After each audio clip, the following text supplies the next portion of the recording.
মহান আল্লাহর কুদরত বোঝা বড় ধাই। একদিকে সাপের ভোলে ব্যাং ধর, অন্যদিকে ব্যাংকে ভোলে ধর ধে। ঠিক তেমনি ভাবে কারবালার যুদ্ধ ইসলামের ইতিহাসে একটি ঐতিহাসিক ঘটনা, যা প্রিয় নবী সাল্লাল্লাহু আলাইহি ওয়াসাল্লাম নিজের মুখে বর্ণনা করেছেন যে ইমাম হুসাইন সীমারের হাতে শহীদ হবেন। আর সেই কথার জের টেনে সেই সময় এলো কারবালার প্রান্তরে ইয়াজিদ বাহিনীর সাথে যুদ্ধের মঞ্চ প্রস্তুত। ইয়াজিদের হাজার হাজার সৈন্য আর ইমাম হোসেনের গুটি কয়েকজন সাহাবী। এই জন্যই ইয়াজিদ মশকারি করে ইমাম হোসেনকে বলল যে, ইমাম হোসেন, তুমি কি আমার সাথে যুদ্ধ করতে এসেছো নাকি তামাশা করতে এসেছো? এই সামান্য কয়েকজন মানুষ নিয়ে তুমি আমার সাথে যুদ্ধ করার সাহস কিভাবে করলে? আমি জানতাম ইমাম হোসেন তুমি জ্ঞানী, কিন্তু তুমি সেই জ্ঞানের পরিচয় দেওনি।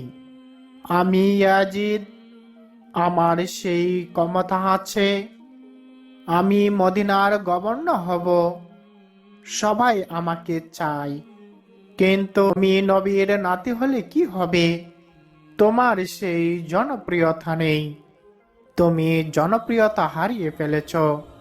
তাই ইমাম হোসেন তোমাকে বলছি, যদি প্রাণে বাঁচতে চাও তাহলে এখান থেকে চলে যাও। তুমিও বাঁচবে, তোমার পরিবার বাঁচবে, সাহাবীরাও বেঁচে যাবে।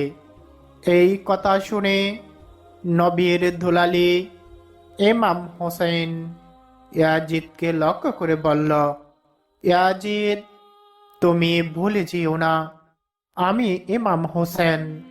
আমার নানা রহমাতাল্লিল আলামিন, দোজাহানের বাদশা, নবীগণের সর্দার, যার রাজত্ব ছিল এই গোটা দুনিয়াতে এবং পরকালেও, যার সাফায়াত ছাড়া মানুষ পার হতে পারবে না। নবীগণের নবী, নূরের নবী, বিশ্ব নবী হযরত মুহাম্মদ সাল্লাল্লাহু আলাইহি ওয়াসাল্লাম।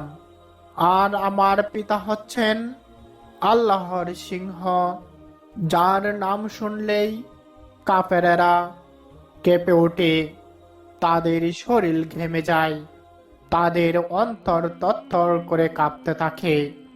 সেই পিতা হযরত আলী রাদিয়াল্লাহু আনহু। ইয়াজিদ, তুমি জানো না, আমি সেই মায়ের সন্তান যিনি মহিলাদের মধ্যে সর্দারিনী হবে, জান্নাতের সর্দারিনী, হযরত ফাতেমা রাদিয়াল্লাহু আনহুমা। ইয়াজিদ, তুমি আমাকে ভয় দেখাচ্ছ? তোমার হাজার হাজার সৈন্যরা আছে আর আমার আছে আল্লাহ তাআলার শক্তি এবং আল্লাহ তাআলার রহমত, যে রহমতের কাছে তোমার হাজার হাজার সৈন্য কোনো কাজে আসবে না। ইমাম হোসেনের এই কথা শুনে ইয়াজিদ হাসতে হাসতে বলে, আল্লাহর রহমত, আজ তোমাকে বুঝিয়ে দেব, শক্তির কাছে আল্লাহর রহমত কোনো কাজ করে না। ইমাম হোসেন, আমি তোমাকে আবারও বলছি, তুমি আমাদের সাথে পারবে না, কেননা আমাদের তুলনায় তুমি খুবই দুর্বল। তুমি যেভাবে আসছো সেভাবেই চলে যাও। ইমাম হোসেন বলে, কসম আল্লাহর, আজ আমি আল্লাহর রহমতে তোমার সাথে আমি যুদ্ধ করতে এসেছি। নবীর হুকুম, আল্লাহর হুকুম আমি অমান্য করতে পারি না। আমি সত্যের পথে আছি, মৃত্যুর ভয়ে সৎপথ থেকে আমি সরতে পারবো না। ইয়াজিদ, তুমি আমার চিন্তা না করে তুমি তোমার নিজের চিন্তা করো। এই বলে দুজনের মধ্যে যুদ্ধের প্রস্তুতি পুরোপুরি সম্পূর্ণ। তখন ইয়াজিদ তার সৈন্যদেরকে বলে, তোমরা এদেরকে কোনো পানি খেতে দিবে না। পানির অভাবে এরা যেন পিপাসায় মারা যা।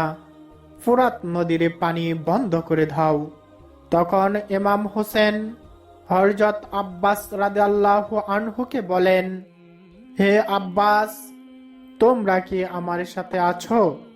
তখন আব্বাস রাদিয়াল্লাহু আনহু বলেন, হ্যাঁ নেতা, আমরা আপনার সাথেই আছি। আমরা আপনার নানার সাথে ছিলাম, আপনার বাবার সাথে ছিলাম, আর এখন আপনার সাথেও আছি। যত বড়ই সূত্র আসুক না কেন, তার সাথে আমরা যুদ্ধ করব, ইসলামের বিজয় ছিনিয়ে আনব।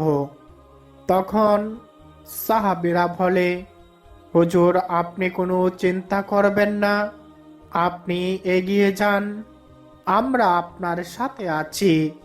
তখন ইমাম হোসেন বলে, হে আব্বাস, আপনি শিশু বাচ্চাদের জন্য পানির ব্যবস্থা করে দিয়েন, যাতে করে শিশুরা এবং নারীরা পানি পান করতে পারে।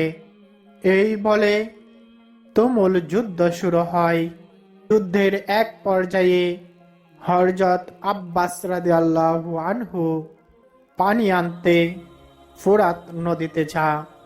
তখন ইয়াজিদের এক সেনাপতি হযরত আব্বাসের শরীরে তীর মারে, সাথে সাথেই উনি শহীদ হয়ে যান।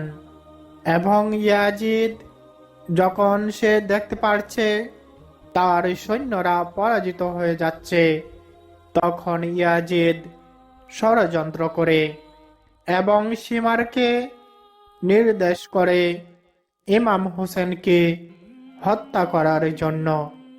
আর তখন সীমার ইমাম হোসেনকে অন্যায়ভাবে যুদ্ধের নিয়ম ভঙ্গ করে হত্যা করে, যে ঘটনা ইসলামের ইতিহাসে কিয়ামত পর্যন্ত স্মরণীয় হয়ে থাকবে।